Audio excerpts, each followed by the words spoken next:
Hello বন্ধুরা, কেরালাতে আজকে আমাদের চতুর্থ দিন। এখন আমরা পদ্মনাভ স্বামী টেম্পল থেকে যাচ্ছি ভার্কালার দিকে। কিছুক্ষণের মধ্যেই পৌঁছে গেলাম ভার্কালায়।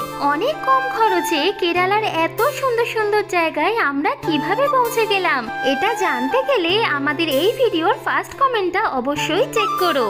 ভার্কালায় এসে ঢুকে পড়লাম একটা সুন্দর ক্যাফেতে, যেখান থেকে সমুদ্রের ভিউটা অসাধারণ লাগছে। সত্যি বলতে এখানে এসে সবার আগে চোখে পড়বে এত সুন্দর নীল রঙের একটা বিশাল বড় সমুদ্র। এত সুন্দর পরিবেশে এসে এক কাপ গরম গরম কফি না খেলে সত্যি বলতে মন ভরবে না। আর সত্যি বলতে এক দৃষ্টিতে সমুদ্রের দিকে তাকিয়ে থাকতে দারুণ লাগছে। এই ভার্কালা বিচের নিচে সমুদ্র আর ওপরে পাহাড়, এই পাহাড়ের ওপরেই রয়েছে এত সুন্দর ক্যাফেটা। সেই ক্যাফেতেই এখন আমরা বসে রয়েছি।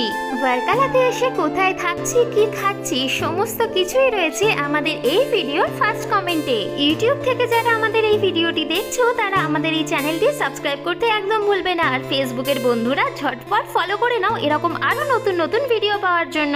দেখা হচ্ছে নেক্সট ভিডিওতে।